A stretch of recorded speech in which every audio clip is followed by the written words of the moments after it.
Khu vườn Lẽ Thật xin chào các bạn, một ngày mới tốt lành. Sáng hôm nay mình chia sẻ với các bạn về những cái cây chịu mát trong cái phần thứ ba, cũng là cái phần cuối cùng về những loại cây. Phần đầu tiên đó là 13 loại cây chịu nắng tốt, rồi phần thứ hai đó là 13 loại cây cần phải có nước nữa mới có thể sống tốt, mới có thể sống được. Và phần cuối cùng này đó là 10 loại cây mà rất là ưa mát. Và bây giờ mình chia sẻ 10 loại cây đó ha. Gồm một là măng cụt, hai là lê, ba là ca cao, bốn là hồng dồn rồi đó các bạn, hồng rồi, năm là đào, 6 là mận Hà Nội, 7 là cherry, 8 là dâu, 9 là các loại rau củ và 10 là các loại dây leo. Thì đó là 10 loại, cả cây lẫn rau, và rất là ưa ở nơi mát, ở khí hậu mát. Cây thích mát. Cây măng cụt thì nó rất là thích mát các bạn. Nếu như các bạn mà trồng nó khi nhỏ mà không có che nó đó thì lá nó sẽ cháy hết. Lá nó mọng nước các bạn, và nó thích ở nơi mát, độ ẩm cao và nhiều nước. Nên miền Nam đó trồng măng cụt rất là tốt các bạn.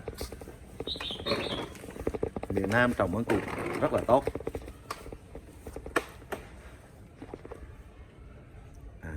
Xin lỗi các bạn, để mình lấy cái vị trí không bị chói nắng.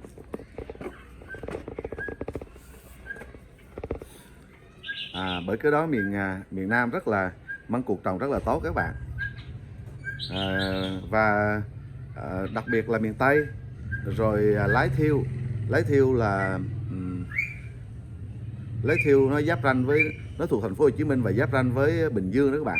Nó ở ngã ba giữa, ngày xưa là ở giữa cầu Sài Gòn Đồng Nai rồi đó các bạn, và giáp ranh với Bình Dương, và bên này là giáp ranh với quận 12 và Gò Vấp.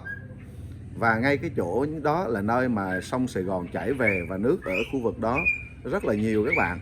Sông Sài Gòn chảy dài từ cầu Sài Gòn, từ sông Sài Gòn cho đến chảy dọc theo Đồng Nai và xưa đó, và chảy dọc đến cả Tây Ninh các bạn.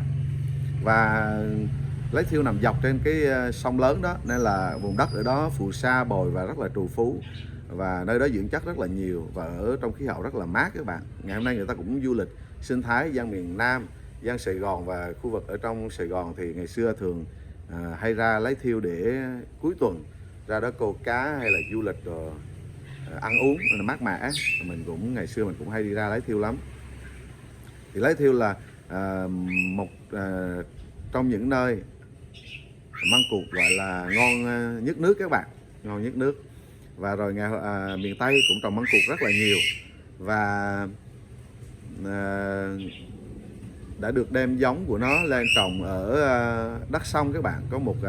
Có một người làm nông nghiệp rất là tốt, là giỏi, và đã trồng cây đó luôn cả ở trên Đắk Xong. Ngày hôm nay nó thuộc về Lâm Đồng đó các bạn. Và cái điều đặc biệt đó là ngày trước không ai nghĩ rằng măng cụt có thể trồng được ở trên đó, vì nó cần cái nơi mát và nhiều nước, và cũng không ai dám thử điều đó, vì trên đó thì thường trồng tiêu, cà phê, rồi sầu riêng,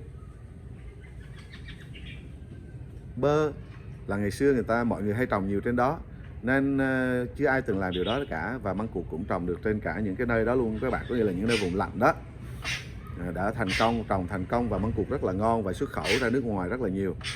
Như vậy, trở lại với cái cây măng cụt, là cái cây chịu mát, rất là thích chịu mát. Bởi cái đó miền Nam và miền Tây trồng rất là hiệu quả. Và khi các bạn muốn trồng măng cụt để ăn đó, măng cụt thì nó trồng phải 7 năm. Cây ghép thì cũng phải 7 năm mới có trái. Còn nếu các bạn trồng hạt thì hình như cây ghép thì trồng phải 7 năm đó các bạn. Trồng hạt thì 7 năm chứ, còn trồng cây ghép thì khoảng 4 5 năm gì đó thì nó mới có trái, và nó được gọi là nữ hoàng trái cây.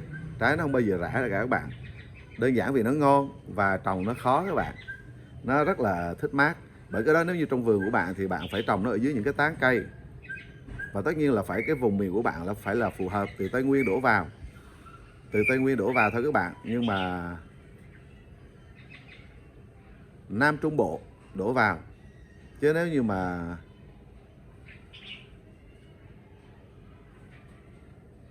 Trung Bắc Bộ thì hơi khó, vì càng đổ ra ngoài từ Trung mà đổ ra hướng về ngoài miền Bắc á, thì khí hậu nó nóng hơn, nó ít mưa hơn và không thể trồng được. Nhưng càng đổ vào miền Nam á, thì khí hậu nó mát hơn và mưa nhiều hơn. Miền Tây Nguyên mà gần miền Nam chừng nào thì càng có nhiều lượng mưa nhiều chừng đó. Bởi có Bình Phước thì giáp ranh Campuchia và hơi nóng một chút. Nhưng mà ví dụ như Bình Long, Bình Dương nó gần miền Nam thì mưa rất là nhiều các bạn. Và Đắk Nông cũng vậy, mưa rất là nhiều. Bởi cái đó nếu như các bạn trồng cây á, thì các bạn trồng cây và muốn trồng nhiều loại cây từ cả miền nóng lẫn cả miền lạnh, từ trái cây cả miền Trung lẫn miền Nam, thì các bạn chọn khu vực Trung Nam Tây Nguyên. Đất của mình thì đang ở trên cái vùng đó, vùng Trung Nam Tây Nguyên. Và bởi cái đó mình trồng đủ các loại cây cả của các miền. Và mình chia sẻ với các bạn, khi các bạn trồng măng cụt đó thì nhớ ở Tây Nguyên cũng vậy, các bạn phải trồng ở cái khu vực mát. Ví dụ như vườn của bạn có đồi, có sườn đồi và có thung lũng, có độ cao đó, có độ cao và độ thấp, có độ nghiêng đó, thì các bạn nhớ trồng cây măng cụt ở dưới đáy vườn thì nó sẽ rất ok. Từ giữa vườn cho đến đáy vườn, nếu giữa vườn của bạn cũng rất mát rồi, từ giữa vườn cho đến đáy vườn thì độ ẩm nó cao. Và ở trên cao có những cái cây bạn đã trồng để che bóng mát rồi. Trên cao và ở giữa lưng chừng đồi, cây nó cao lên thì nó cũng sẽ che phủ khu vườn và làm cho khu vườn mát.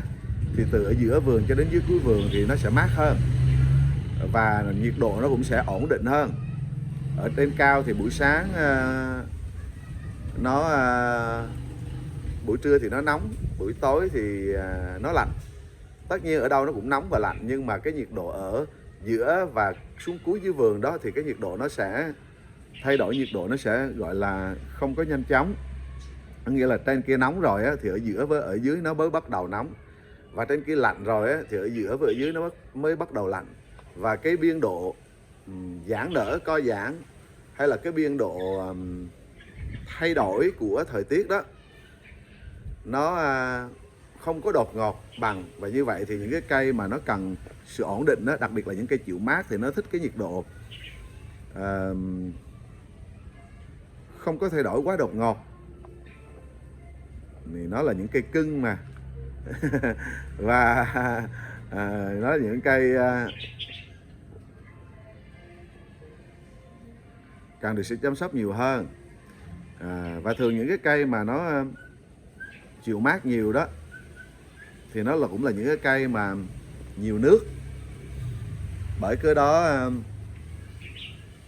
phần lớn chứ không phải tất cả như các bạn. Bởi cái đó thì trong thân thể nó mang cái lượng nước nhiều nên là nó không có thích thay đổi nhiệt độ đột ngột hay là nắng gắt. Ví dụ như thân gỗ thì nó có thể chịu nắng được vì nó cứng cáp mà. Cứng cáp thì chịu gian khó được hơn, nhưng mà thân thể mà gọi là mềm mại hay là thì nó sẽ cần phải được bảo vệ nhiều hơn và chăm sóc một cách nhẹ nhàng hơn.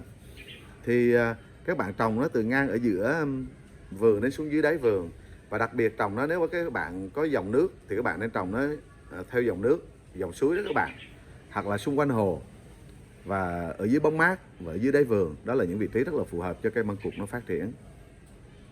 Và khi nó còn nhỏ đó thì các bạn phải che cho nó dư mát nha các bạn, đừng ngại nó thiếu nắng. Nó không giống như những cây lan rừng vậy đó. Như vậy để cho các bạn dễ so sánh, nó sẽ chỉ phát triển ở trong độ ẩm và mát và ổn định thì nó sẽ phát triển rất tốt. Nên các bạn cứ để cho nó tùm.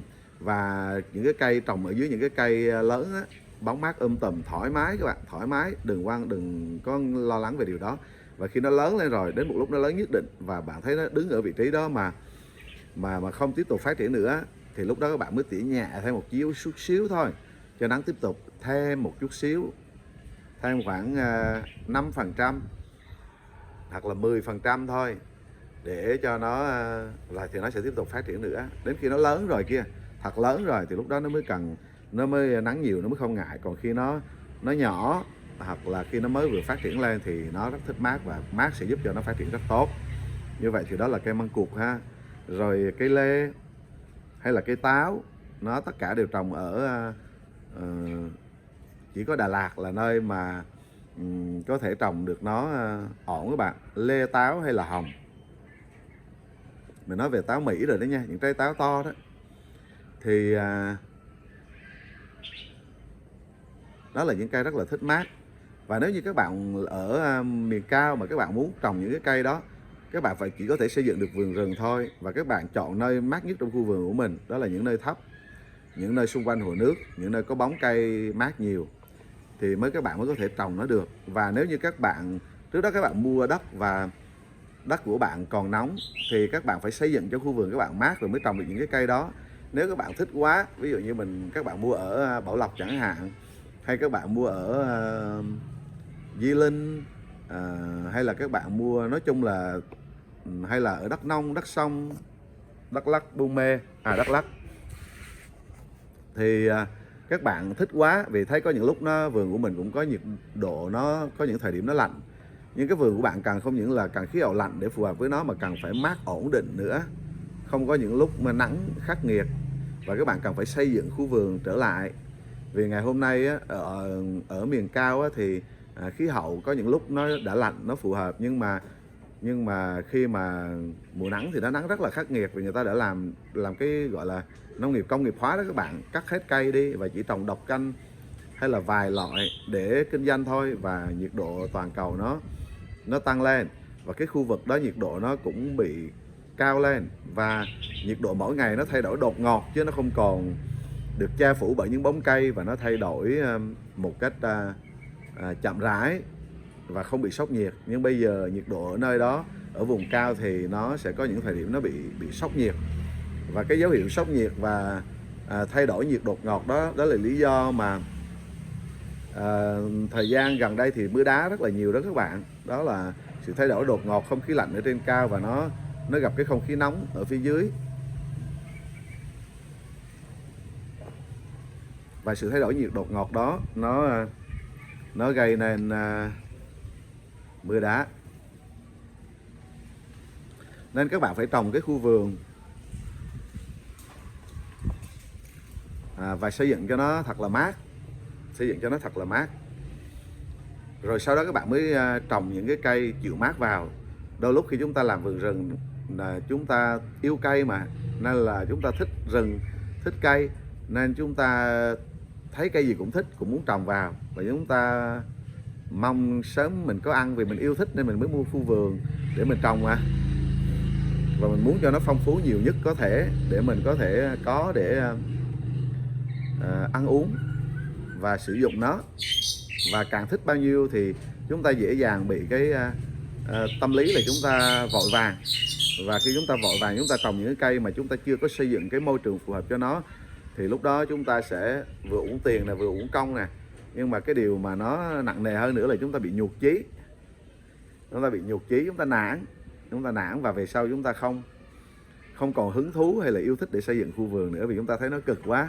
Nhưng không phải là tất nhiên khi chúng ta không biết thì nó cực, nhưng khi chúng ta biết thì nó không cực, nhưng mà nó lại nhận được kết quả tốt và thêm niềm vui. Mà khi chúng ta nhận được kết quả tốt và thêm niềm vui thì làm gì? Nó càng làm cho chúng ta càng lại say mê với công việc đó và tìm được niềm vui nhiều hơn nữa, lớn hơn nữa. Như vậy các bạn phải xây khu vườn ha, cho nó mát đã, rồi sau đó các bạn mới trồng những cái cây mà nó thích mát vào ha, như là măng cụt, cá cao, lê.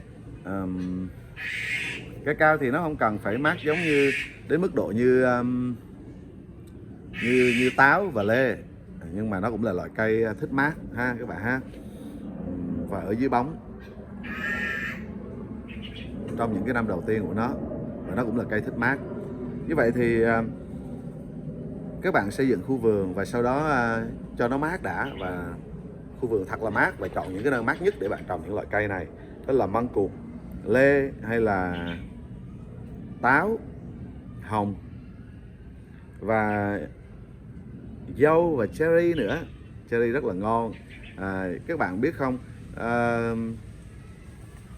khi các bạn xây dựng cho khu vườn của các bạn nó trở nên mát và có dinh dưỡng rồi, thì các bạn trồng những cái cây đó vào những chỗ mát đó, các bạn sẽ có được thu được cái sản phẩm nha. Nhưng mà nếu như các bạn đừng vội vàng, vì nếu như các bạn vội vàng các bạn trồng tất cả những cái cây đó, nó rất là khó. Và đơn giản nó khó không phải vì cái cây nó khó trồng, mà vì cái nhiệt độ đó nó không có phù hợp các bạn. Và lúc đó các bạn phải chăm sóc nó rất là cực, bằng cách các bạn tưới nước, rồi các bạn phải trồng đi trồng lại nhiều lần. Nhưng mà khi các bạn xây dựng khu vườn nó phù hợp rồi, thì các bạn trồng xuống, khu vườn nó sẽ hỗ trợ cho nó. Đó là lý do mà chúng ta cũng xây dựng vườn rừng nữa các bạn. Rừng sẽ làm công việc đó, vườn chúng ta xây dựng nên nó sẽ chăm sóc cho nhau, và chúng ta không phải cực chăm sóc nhiều. Nhưng nếu như chúng ta không xây dựng khu vườn và cái môi trường phù hợp cho nó, thì chúng ta sẽ rất cực trong việc chăm sóc, và sau đó chúng ta vẫn không nhận được kết quả, hay là kết quả rất ít các bạn. Và sau đó thì sẽ bỏ cuộc. Như vậy thì chúng ta đang nói về măng cụt, về lê, về táo, về hồng dồn, rồi cây cacao, rồi cây cherry, cây dâu, rồi cây đào và cây đào và mận Hà Nội. Đó là những cái cây mà nó thích lạnh ha.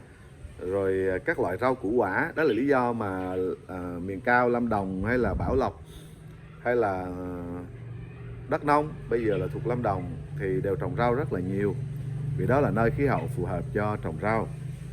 Nó thích nơi mát, nên là có những nơi bây giờ khi mà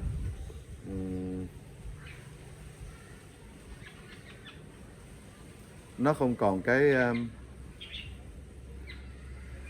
nhiệt độ tốt nữa, và họ sẽ phải làm nhà kính, và đặc biệt họ làm để hạn chế sâu rầy, vì họ làm trồng nông nghiệp công nghiệp hóa và dùng hóa chất, nên sâu rầy nó tấn công cây rất là nhiều, vì nó phân hủy những cái gọi là cái cây bị yếu đó. Khi nó được đánh tín hiệu yếu thì nó sẽ xử lý, nó sẽ ăn, vì những cái cây yếu đó thì nó sẽ sinh ra axit để phân hủy. Và những sâu rầy thì nó rất là thích vị chua, và nó cũng là một phần mà cái mà đấng tạo hóa tạo dựng nên nó, để giúp đỡ cho cái việc phân hủy, trả lại dinh dưỡng về đất lại nhanh chóng, để đất được tốt và nuôi những cây khác, và cũng có chỗ cho trồng những cây khác. Nên khi mọi người họ trồng mọi xịt đó thì nó tấn công, nên họ phải làm nhà kính lại để bảo vệ. Và điều thứ hai nữa là họ tránh thời tiết thay đổi, vì thời tiết càng ngày càng khắc nghiệt hơn, và họ thu hoạch nó nhanh, nên là những loại rau thì nó rất là thích cái nơi mát. Nên là trong vườn cũng vậy, khi nhà các bạn mát lên rồi, các bạn trồng rau, những cái loại dưa leo cũng vậy, nó không có cần nhiều nắng, nó chỉ cần bạn tưới nước nó có độ ẩm, nó ở trong tình trạng mát là nó sẽ ra trái thôi, chứ không cần nhiều nắng. Các loại dưa leo đều như vậy, và các loại rau củ quả như vậy. Thì sáng hôm nay mình chia sẻ với các bạn về những cái cây ưa mát, và cái phương cách đúng để chúng ta có thể trồng được những cái cây đó, là chúng ta sẽ xây dựng một khu vườn, mà ở đó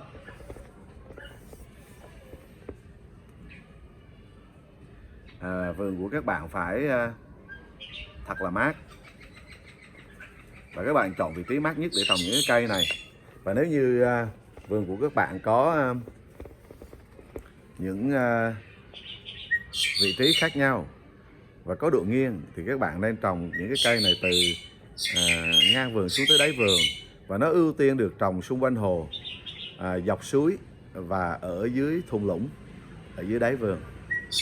Và nếu như bạn không có đất bằng, thì các bạn phải xây dựng một khu vườn, và khi nó đã mát rồi và nó đi vào ổn định, vườn của bạn ở trong vườn mà bạn luôn thấy mát đó, bạn luôn thấy mát, dù là mùa nắng, dù là nhiệt độ bên ngoài nó hôm nay cao kỷ lục lên tới 40 độ C, 41 độ C, thì trong vườn các bạn cũng chỉ cảm nhận nó khoảng 20 mấy độ thôi, 27, 28 độ thôi. Thì đó là lúc mà bạn có thể trồng được những cái cây chịu mát vào trong khu vườn của bạn. và bạn sẽ thu hoạch được, chứ không và không có phải vất vả để mà chăm sóc nó, và sau đó thì mất cây giống và à, nản lòng, mất đi niềm vui. Như vậy thì đó là những gì mình chia sẻ trong buổi sáng hôm nay. Hy vọng các bạn sẽ nhận được cái thông tin hữu ích để trồng những cái cây các bạn yêu thích, vì mình biết đây là những cái cây mà rất là nhiều người yêu thích, mình cũng rất yêu thích nữa.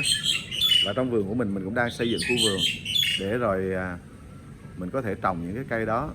Bây giờ cũng có những vị trí mà mình có thể trồng, nhưng mà mình đang dành thời gian để chăm sóc cho những cái cây nóng và cái cây chịu nóng và những cái cây cần nước trước, để cho nó cái vườn nó có cái tầng tán cũng như là sinh khói nhiều để trải xuống khu vườn.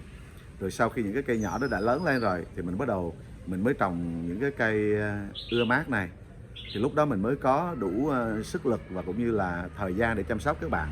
Còn một lúc mình dàn trải ra quá nhiều loại cây thì lúc đó mình sẽ không có thể chăm sóc tốt được, và lúc đó mình cũng sẽ chưa nhận được sự hỗ trợ tối ưu từ việc xây dựng khu vườn để mà mình có thể nhận được kết quả dễ dàng từ tất cả các loại cây, và đặc biệt là những cây chịu mát. Nên ưu tiên và thứ tự đó là trồng cây chịu nóng trước, sau đó đến cây chịu nóng nhưng mà cũng cần phải có nước để phát triển tốt, rồi sau đó là đến cây chịu mát, cũng theo như thứ tự của 3 phần cây, thì cũng là thứ tự mà bạn xây dựng và trồng trọt khu vườn. Hy vọng mà bạn vui và yêu thích về điều này. Nếu bạn vui và yêu thích về những thông tin này mình chia sẻ thì cho mình một yêu thích, một đăng ký kênh. Và nếu như bạn muốn mình chia sẻ điều gì, hay là có điều gì góp ý, hay là có điều gì muốn được chia sẻ thêm, thì các bạn bình luận ở phía dưới nhé. Chúc các bạn xây dựng được khu vườn như mà điều mà các bạn ao ước và yêu thích, mong chờ. Chúc các bạn ăn được những trái thật là ngon trong khu vườn của mình sinh ra, có để chia sẻ cho những người thân yêu của các bạn, và có để bán nữa, thu nhập nữa. Chúc cho các bạn danh tiếng các bạn được nổi lên, vì người ta biết về trái cây tốt lành từ khu vườn các bạn đã trồng.